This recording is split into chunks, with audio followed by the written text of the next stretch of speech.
Johnny Bolt is watching his favorite TV show when his mother walks in and tells him it's time to go to bed. When the doorbell rings, it's revealed that his mother has a date. She instructs Johnny to go up to his room, and as he does, he thinks to himself, "One day I'll get out of this hellhole." His mother wakes him a few seconds later. She tells him to go to bed and turns out the light as she walks out the door. However, the light turns back on itself, making her irritated since she believes Johnny is bothering her. All of the lights in the house go out while she is giving him a piece of her mind. It must be the fuse, Mom explains, but young Johnny gets a peculiar sense that something is wrong with him. He demonstrates his ability with a toy car, turning the lights on and off, and is ecstatic when he finds his skill.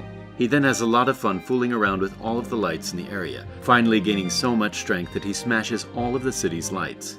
The next day, Johnny gets together with his best friend Tom. They collaborate to come up with a superhero name and design an outfit. Later that day, Tom instructs Johnny and gives him the tools he needs to improve his talents. They devise a strategy and travel to a neighborhood pool to show Electro Boy to the public. However, when Johnny is hovering above everyone, a school bully notices him, pushes him off, and causes him to fall into the pool, electrifying everyone and sparking a chain reaction of tragedies. Tom attempts to soothe Johnny when he is losing his sanity. Dollar bills start shooting out of the ATM next to them all of a sudden.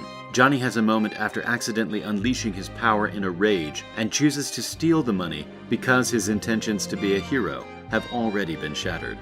He then informs Tom that if he gets a big bag for the money, he will become the genuine thing when it comes to becoming a great criminal.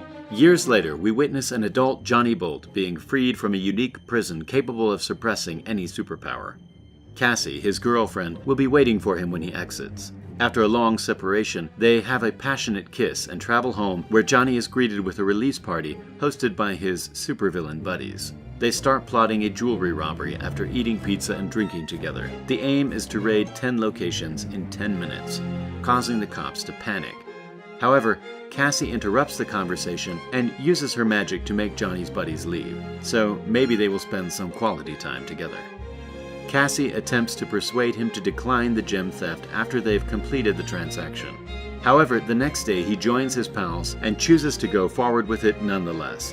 While stealing the business, an alarm goes off owing to a nearby heist, which is the result of Johnny's buddies' poor luck. While fleeing, Johnny electrifies all of the pursuing police cars, and they manage to elude the cops by utilizing each of their special powers as needed.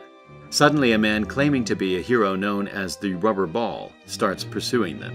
He wrecks one of their motorcycles and makes debris out of the houses. The great criminals, on the other hand, are able to take him down with a little coordination. When it appears that they are safe, Johnny and the rest of the crew are whisked away to a remote place and faced by the Praetorian, a formidable man with incredible talents. He is the modern-day enforcer of ancient Rome, as well as the face of the Union of Justice. It is revealed that he possesses 200 distinct skills, each of which he employs at random. Johnny's team is eliminated one by the Praetorian. When it appears that he is ready to catch Johnny, he wraps an armor over him and inquires about his time out of prison. Johnny, perplexed as ever, tells him it's just been a day, and the Praetorian responds that sending him back to prison would be unjust. So fast, Johnny and his gang vow to the Praetorian that they will never do something dumb again, and the Praetorian lets them all go, telling them that this is their one and only chance to get back on track. Cassie arrives to pick up Johnny after he leaves. The crew praises her for protecting them once we realized she was in charge of the Praetorian.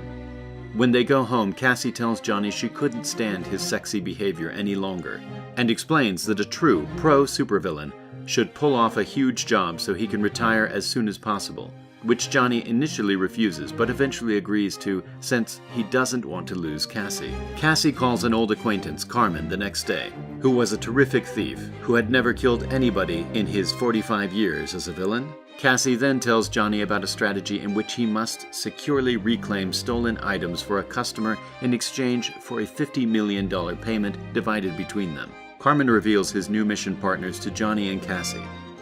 While discussing the operation, Johnny gets into a fight with this individual who goes by the moniker Ghost because of his ghostly skills. The Ghost explains to Johnny that while he was in jail, Carmen spared him from being maimed and adopted him as one of his own to join his club of supervillains. After hearing the Ghost story, Johnny relaxes, and Carmen proceeds to share the plan with everyone. He informs them that they must free a member of the squad who is required for the last mission, and has been caught by the superhero Gladiator. Carmen further explains that completing the final assignment will be his most important work in his 75 years. The next day, TK is confined in a chair and flown aboard an aircraft accompanied by 2 soldiers and the Gladiator. Meanwhile, Johnny and the other supercriminals hijack a jet to track down Tech. As a result, his younger brother Rhodey gets to his feet and seems to overcome the Gladiator. Rhodey then informs the Ghost that all is well, so he uses his talent to jump down and enter the plane. But back on the plane, though, the Gladiator appears out of nowhere and hits Rhodey, but he recovers quickly. Meanwhile, inside the plane, the Ghost kills the guards and demands the code to remove the lock on TK. But the guards are in a strange state and refuse to cooperate. So Johnny uses his power to shatter the plane's controls, causing it to crash. Inside, the Ghost convinces the guards that giving him the code is in their best interest, since TK's abilities can prevent the plane from colliding with the ground. And, just as they're about to crash, TK is released just in time and utilizes his power to bring the plane to a halt. Back at the headquarters, Carmen confesses that rescuing TK was only half the objective. They must now break into the Union of Justice to grab the helmet of the supervillain Count Orlok, who was the most powerful supervillain of Carmen's time. When he was beaten, however, his helmet was placed in the Union Justice headquarters treasure vault. They hire an old acquaintance of Johnny's named Forecast before the robbery, who has the power to modify the weather, which will be useful to the crew. The supercriminals disguise themselves as citizens and infiltrate the museum, where they ultimately find and take the helmet. However, the Praetorian comes and uses his super hearing to track down the supercriminals. He destroys the helmet and reveals that all of the artifacts and weapons are reproductions, with the originals kept in a subterranean vault. The Ghost uses his supernatural abilities to travel underground. Cassie tries to mind control the Praetorian once again, but he reads her like a book and knocks her unconscious. Together with Cassie, Johnny and Carmen attempt to flee. The Praetorian, on the other hand, goes into full vicious mode and utilizes his laser eye talent carelessly, murdering innocent citizens. In the meantime, the Ghost goes below and discovers the vault. When he crosses the danger line, though, the alarm goes off. There's an explosion, and Johnny and the Praetorian both tumble underground, where Johnny utilizes his gift to buy him some time. While attempting to find his way out of the haze, Johnny runs across the Ghost, who manages to locate Count Orlok's helmet. Carmen leaps to her feet and orders the Ghost to quickly put on the helmet before the Praetorian discovers them. He straps on the helmet and transports everyone to safety. A knock comes on the door, shortly after they reassemble at the pub, and when Rhodey answers it, he gets punched in the face. When the Praetorian enters the room, he reveals that his current power is Mega Freeze, preventing them from moving, speaking, or using their abilities. He summons his employer, who happens to be the network's chief and the most dreaded villain of all time. Bastard is his name, and he has the power to make people's skulls explode. Even though he's a member of the Union of Justice, the Praetorian discloses that he is also a member of the network. The jerk grabs Johnny's $50 million and flees, blowing up the traitor to his organization's head on the way out.